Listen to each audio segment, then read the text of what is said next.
Buonasera da Sicilia 24, le principali notizie.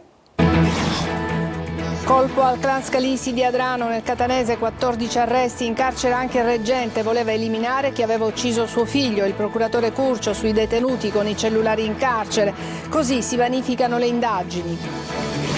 Ponte sullo Stretto, la Corte dei Conti boccia 2 delibere del CIPES e chiede chiarimenti su altri punti. Il Ministero dei Trasporti, l'opera non è in discussione. Tragedia nel Mediterraneo, 3 sorelline morte su un gommone di migranti. Lo strazio della madre davanti alle loro salme, la sociologa Giorgia Butera: non possiamo restare impassibili. Emergono particolari scabrosi nell'inchiesta sull'ex direttore sanitario dell'ASP di Catania Giuseppe Reina, accusato di violenza sessuale ai danni di colleghe. La ricostruzione nei racconti shock delle dottoresse. Voi di Cosa Nostra non siete nessuno. Corleone in piazza contro l'elogio di Riina, celebrato dal figlio e consentito da sprovveduti autori di un podcast. A Catania, al villaggio Santa Maria Goretti, il pericolo arriva dall'alto. Gli alberi trascurati mettono a rischio l'incolumità di pedoni e automobilisti. Sulla circonvallazione di Catania saranno installate altre 10 telecamere. Il Comune ha chiesto un finanziamento di 150.000 euro. Ad annunciarlo a Telecolor il sindaco Trantino. Calcio, Palermo fuori dalla Coppa Italia, rosanero sconfitte al Friuli dall'Udinese 2-1. Buona comunque la prestazione dei siciliani.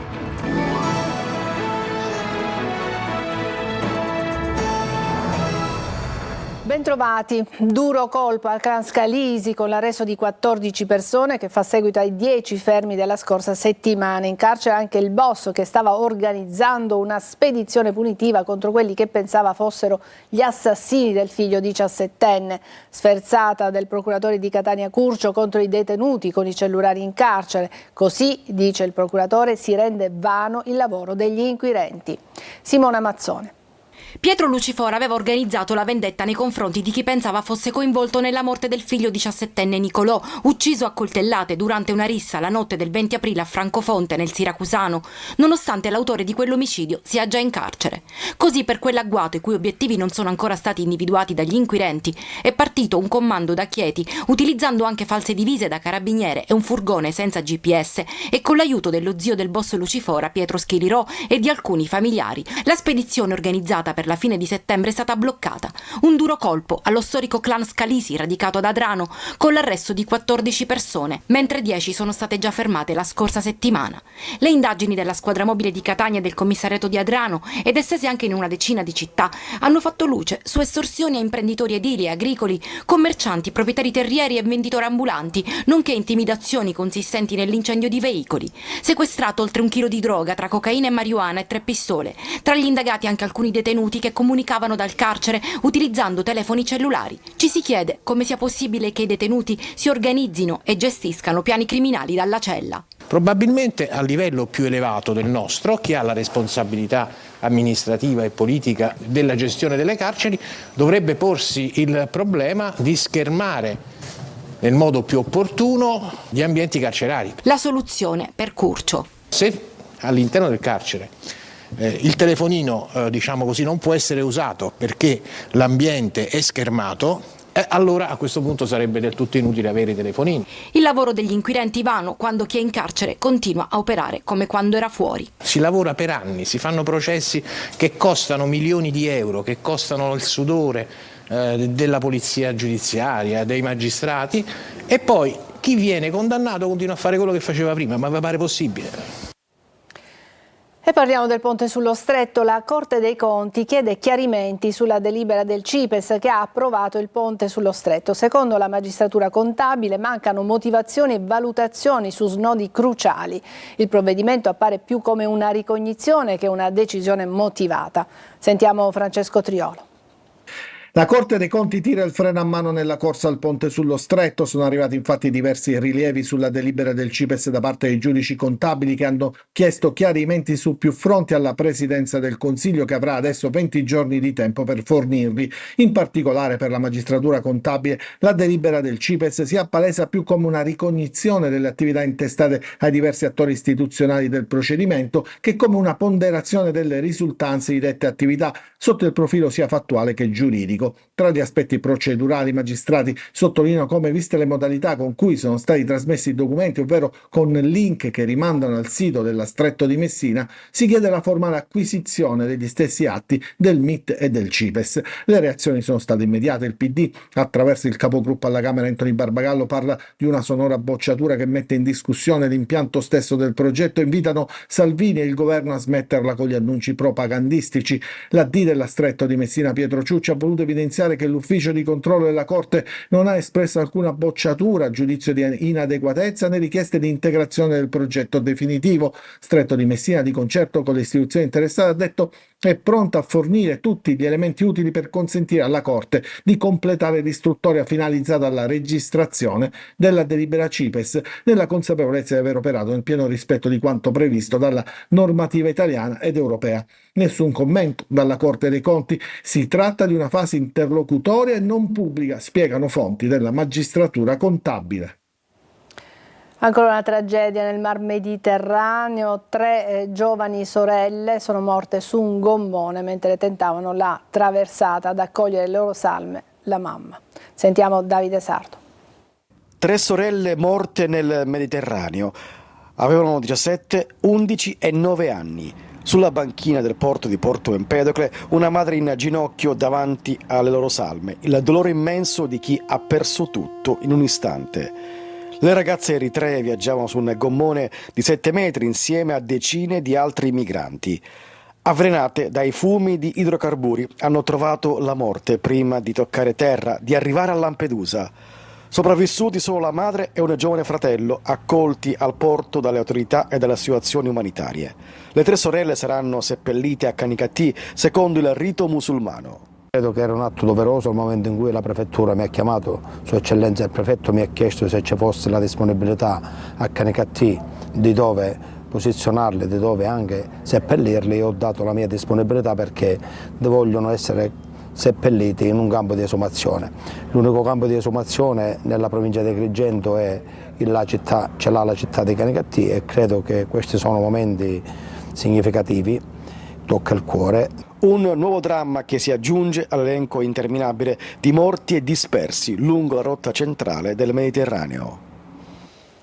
Ci siamo assuefatti al dolore, ma non possiamo restare impassibili. La sociologa Giorgia Butera commenta così l'ennesima tragedia di bambini migranti morti e invoca canali sicuri. Sentiamola. Negli ultimi 10 anni sono 3.500 i bambini morti nel canale di Sicilia per i viaggi della speranza, per chi arriva in una terra e pensa e spera di vivere una vita migliore. Ci siamo assuefatti da queste notizie, non ci facciamo neanche più caso, perché ci sarà il prossimo e il prossimo ancora via. Non è ammissibile che non ci siano ancora oggi canali sicuri di arrivo, ma ancor di più non è possibile che non vengano fatte delle politiche di informazioni in quelle terre dove magari possibile è restare, però diamo ancora la possibilità di arrivare. Noi come Meta e come OIDUR, anche in sede internazionale, le Nazioni Unite, più volte abbiamo chiesto degli interventi sicuri. Non possiamo rimanere impassibili a delle morti, non possiamo assistere a genitori che aspettano i loro figli salme. Dopo almeno 10 anni consecutivi di deficit di bilancio con punte negative per oltre 7 miliardi di euro, la regione siciliana chiuderà quest'anno con un avanzo di 2,15 miliardi di euro, un dato record che il presidente della regione Renato Schifani ha voluto annunciare convocando una conferenza stampa a Palazzo d'Orléans. Ma sentiamo le sue parole. Un risultato di gestione pari a 3 miliardi 51 euro in più, cioè 3 miliardi, il risultato di gestione 3 miliardi, di cui 900 serviranno a ripianare definitivamente il disavanzo, cioè azzeriamo totalmente il disavanzo, non abbiamo più un disavanzo. L'anno scorso avevamo appostato 3 miliardi per ulteriore riduzione del disavanzo, adesso con 900 azzeriamo totalmente.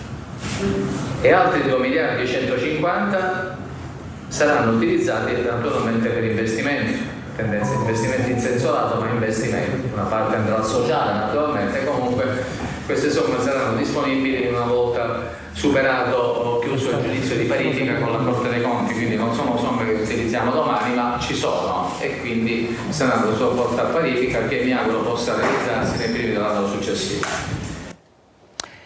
E torniamo a parlarvi dell'inchiesta sull'ex direttore dell'ASP di Catania Giuseppe Reina, accusato di violenza sessuale ai danni di colleghe. Gli abusi si sono svolti durante i turni di servizio in ospedale.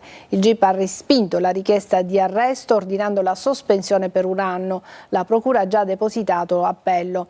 Ma abbiamo ricostruito, ed è per questo che torniamo a parlarvi di questo caso, i racconti shock delle dottoresse sugli abusi fisici e verbali da parte del dottore.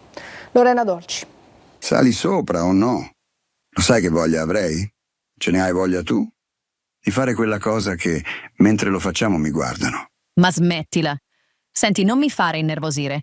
Lui era un primario dell'ospedale di Paternò, Giuseppe Reina, ormai ex direttore dell'ASP di Catania, dopo le dimissioni arrivate a pochi giorni dall'inchiesta che lo vede indagato per violenza sessuale. Le donne sue sottoposte raccontano episodi di violenza fisica e verbale. Lui arrivò, era in erezione. Ho sentito che premeva sul mio sedere. Mi disse: sali nella mia stanza. Ho capito cosa stava succedendo. Sono uscita dalla sala operatoria con lui. Mentre salivo le scale gli dicevo: per favore no, per favore no. Sono entrata nella sua stanza, mi ha preso il braccio, ha preso il telefono, mi ha fatto mettere a terra. Ha abusato di me. I magistrati parlano di un rapporto di superiorità gerarchica che provocava una sorta di soggezione. Lui comanda su tutto, sulla mia vita. Io non posso fare dei movimenti, salvo che mi ammazzo. Lui è comunque sempre il mio padrone. Il rapporto va avanti così per anni, le molesti anche durante le visite ai pazienti. Durante i rapporti lui mi diceva che voleva che stavo con altri 4 uomini. Mi dava botte. Una volta gli ho scritto: non fare queste cose perché sono piena di lividi. La donna alla fine riesce a sottrarsi. Ho intrapreso un percorso con uno psicologo. Ancora se qualcuno alza la voce anche di poco ho paura. Gli abusi si sarebbero svolti sul luogo di lavoro durante i turni di servizio e sono stati ripresi dall'impianto di videosorveglianza. La difesa sostiene che Reina è vittima di una stalker, allegando i messaggi d'amore inviati dalla donna. Il GIP ha respinto la richiesta di arresto, ordinando invece la sospensione per un anno. La procura però insiste e ha già depositato appello. L'ex PM Natoli intercettato mentre insulta i Borsellino, l'indicazione del figlio Manfredi che scrive ai figli: camminate sempre a testa alta. Sentiamo. Cari Merope, Paolo e Fiammetta, a distanza di anni emerge che un altro ex collega del vostro nonno, seppure nel corso di una conversazione privata, avrebbe definito vostro padre e le sue sorelle tutti senza neuroni. È l'inizio della lettera che Manfredi Borsellino, figlio di Paolo, ha scritto ai suoi figli dopo aver sentito su Rai 3 le intercettazioni registrate a casa dell'ex magistrato Gioacchino Natoli, indagato dalla procura di Caltanissetta perché sospettato di aver insabbiato l'inchiesta su mafia e appalti. Amareggiato, Manfredi Borsellino ha deciso di scrivere una lettera ai suoi figli. Questa volta sarebbe stata insultata e vilipesa anche la vostra cara nonna Agnese, fatta passare nel corso di questa conversazione per deficiente. Parole terribili per le quali potrei dirvi anche questa volta: non vi curate di loro ma guardate e passate. Ma uno di voi 3, ieri sera seguendo il programma TV, mi ha detto di essere rimasto scioccato perché sapeva che quello era un amico del nonno. A questo punto sento il dovere di dirvi oggi di continuare a camminare sempre a testa alta, perché siamo stati fortunati per avere avuto figli come voi e genitori, per dirla in gergo calcistico, di un'altra categoria. E all'agenzia ANSA l'ex pubblico ministero Natoli, intercettato come abbiamo sentito mentre insulta la famiglia Borsellino, dice: quelle parole sono ormai pubbliche e hanno provocato comprensibile e immenso dolore. Voglio chiedere pubblicamente scusa ai familiari di Paolo Borsellino. A Corleone il deputato Lavardera ha riunito imprenditori e giovani per manifestare contro le parole di elogio del figlio di Totò Riina rivolte al padre. La testimonianza di un imprenditore che si è ribellato al pizzo: non siete nessuno. Giusy Lazzara. A me hanno distrutto una famiglia. Mi hanno chiesto 100.000 euro di pizzo, è stata dura. Oggi ragazzi, vi dico, ho 5 volte in più il fatturato che facevo, quindi non sono nessuno! Forti e chiare le parole attraversano la piazza di Corleone, che ha riunito giovani, imprenditori e sindaci per manifestare contro le parole di elogio del figlio di Totò Riina rivolte al padre durante un podcast condotto da sprovveduti autori. Corleone non vuole più il Riina, Provenzano, i Bagarella e tutti coloro che invece continuano nel solco di quella cultura mafiosa a non rinnegare il passato che non appartiene più a questa città. Non si dimentica, la tragedia pesa ancora sulla famiglia Ogliastro con la morte di Serafino, vittima della lupara bianca, ucciso dal boss Gricoli. La sorella Angela è stata nella scorta di Falcone. Ma io non avevo il coraggio di dire alla mia famiglia che mio fratello era irrimediabilmente scomparso, era morto, non c'era più. Dopo 7 anni, sapere che fine ha fatto tuo figlio, un ragazzo di 31 anni, ha ammazzato perché si sospettava che sapesse l'autore dell'omicidio di Quartararo, lo zio dei Graviano. L'iniziativa, voluta dal deputato regionale Lavartera, ha coinvolto anche i ragazzi delle scuole. Proseguono le indagini sulla morte di Marco Chiaramonti, l'istruttore di tennis di Agrigentino, morto in un incidente in moto a San Leone. C'è un primo indagato per l'incidente, è un funzionario comunale responsabile della manutenzione stradale. Sabato sarà eseguita l'autopsia. E il cadavere di un uomo, si presume un migrante in avanzato stato di decomposizione, è stato rinvenuto in contrada Spalla, alla periferia sud di Siracusa, sulla strada che porta alla zona industriale. Indaga la polizia, che dopo una segnalazione si è recata in un terreno dove era stata rinvenuta la salma. Un diverbio per un tamponamento sulla Palermo-Catania finisce con 3 arresti e un obbligo di firma nei confronti dello stesso nucleo familiare. Prima l'aggressione con un tirapugni, poi il tentativo di investire il conducente dell'altra auto e infine il furto del mezzo e l'estorsione. Desiree Ferlito. 3 arresti e un obbligo di dimora per un intero nucleo familiare. Il provvedimento è scattato in seguito ad un'aggressione per un diverbio tra automobilisti. La vicenda risale allo scorso 25 aprile, quando dopo un tamponamento 3 fratelli hanno iniziato un inseguimento finito in Viale Regione Siciliana nei confronti dell'auto che li aveva tamponati. Ne è seguita una brutale aggressione con un tirapugni al conducente dell'auto, mentre l'altra persona è stata quasi investita dal padre degli aggressori, arrivato in soccorso dei figli. Tanta paura per gli altri 2 passeggeri che sono stati fatti scendere dall'auto che è stata portata via dagli aggressori, che qualche giorno dopo hanno contattato una delle vittime, stavolta minacciandola con la promessa di arrecarle un dolore mai provato prima, se non avesse provveduto al pagamento della somma necessaria per effettuare le riparazioni di carrozzeria. Le porte del carcere si sono spalancate per il padre e 2 dei 3 aggressori, mentre per il quarto è scattato l'obbligo di dimora e di presentazione alla polizia giudiziaria.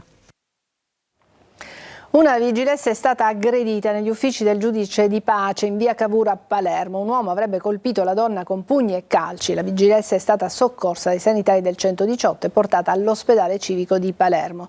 Sono in corso le indagini. E adesso andiamo a Catania, allagamenti e non solo al villaggio di Santa Maria Goretti. Il pericolo arriva anche dall'alto con gli alberi che mettono a rischio l'incolumità di pedoni e automobilisti. E intanto si attende la pulizia del torrente Forcile. Tonino De Mana. Pendono come spade di Damocle sui passanti, che siano residenti o turisti, poco importa. Al villaggio Santa Maria Goretti, tristemente noto per gli allagamenti causati dalle piogge, gli alberi mettono a rischio l'incolumità di tutti e con l'arrivo dell'autunno cresce la preoccupazione degli abitanti del villaggio. Questi alberi sono un pericolo per noi cittadini e anche per le persone dell'aeroporto, cose che cadono, come state vedendo. Qua c'è un esempio. La potatura è assente da quanti anni? Quasi 5 anni che non si fa niente. Si può vedere che al minimo vento cose cadono sempre alberi. Fino alla settimana scorsa una macchina è arrivato anche un ramo. L'albero è stato scassato, tutto cosa non funziona niente. E la cosa è problematica. Grossi rami sono già caduti e restano per giorni e giorni sui disastrati marciapiedi, rendendo difficoltoso il transito dei pedoni. Un'immagine poco edificante è quella che vi proponiamo, con turisti diretti all'aeroporto, costretti ad autentiche gincane per evitare gli ostacoli. Passaggi pedonali altamente pericolosi, con ferri arrugginiti ovunque e foglie disseminate a terra che in caso di pioggia rischiano di provocare rovinose cadute. Spazzino passa, casco pare le spalle e tiro ritto. Su spazio ci siamo qualcosa ne rimprovera magari. E mentre la stagione delle piogge si avvicina, si attende ancora la pulizia del torrente Forcile, letteralmente ricoperto dalla fitta vegetazione. A giudicare dalle immagini, tutto sembra, tranne un corso d'acqua. E ci sono novità in arrivo sulla circonvallazione di Catania. Il Comune ha chiesto un finanziamento di 150.000 euro per installare altre 10 telecamere proprio sulla circonvallazione. L'annuncio è del sindaco Trantino durante il focus del mercoledì su Telecolor. Sentiamo. Abbiamo noi presentato una richiesta proprio qualche giorno fa alla Regione Siciliana per intercettare 150.000 euro per l'installazione di 10 telecamere che vogliamo destinare interamente alla circonvallazione, perché vogliamo avere lo sguardo vigile su tutta l'arteria, visto quello che succede. Nonostante gli importanti interventi compiuti, l'abbiamo già detto, sui semafori e sugli autovelox, che qualcuno ogni tanto lamenta per la presenza, ma che hanno costituito un forte deterrente all'alta velocità, hanno certamente reso migliore la circonvallazione, ma purtroppo gli incidenti mortali ci sono stati e continuano ad esserci, e noi non possiamo permetterci un tale sacrificio di vite umane. Una sostanza disincrostante nella bottiglietta dell'acqua è lo scherzo di cattivo gusto che un quindicenne ha fatto alla compagna di classe ad Avola, nel siracusano. L'avrebbe definita una bravata, per fortuna della giovane è finita soltanto con uno spavento. La ragazza infatti ha notato che nella bottiglietta c'era qualcosa di strano e, accompagnata dalla madre, è subito corsa in ospedale. I carabinieri avrebbero trovato una bottiglietta di acido nello zaino dello studente, che nel pomeriggio ha confessato. Dell'accaduto è stata informata anche la procura dei minori. Adesso una breve pausa, ci vediamo tra poco.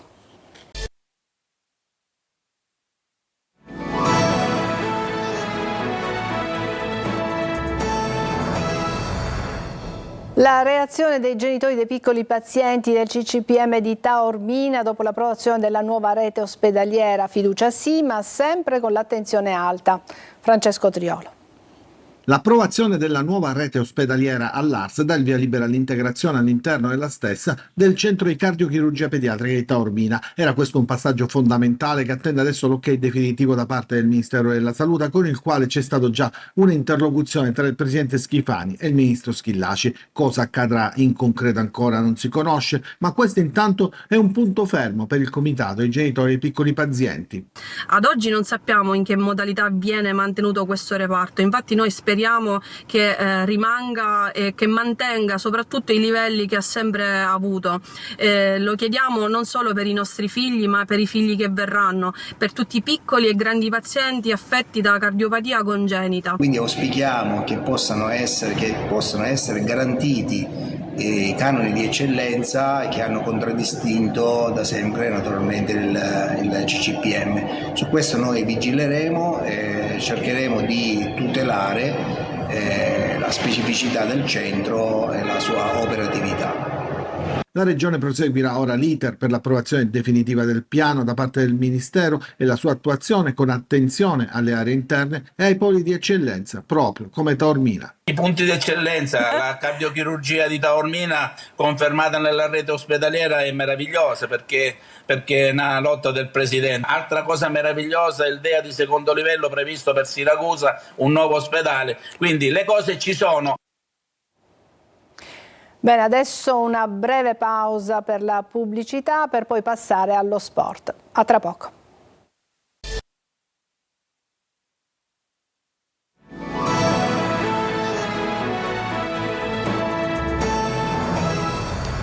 Eccoci al calcio, Palermo fuori dalla Coppa Italia e rosanero sconfitti dall'Udinese. Sentiamo Marco Gullà. Fuori ma a testa alta, il Palermo saluta la Coppa Italia, perde a Udine. Lo meritavamo, abbiamo avuto occasioni davanti alla porta e poi purtroppo siamo quasi al primo tiro, Zaniolo ci ha punito e lì è stata probabilmente una mazzata dura da digerire, l'1-2, però poi la squadra nel secondo tempo si è ripresa piano piano e alla fine abbiamo anche sperato di pareggiarla. Comunque sono molto contento, oggi c'è stata dimostrazione che veramente abbiamo 20 titolari, non sembrava che avessimo cambiato 8 giocatori dalla partita scorsa e questa è la cosa più bella della serata.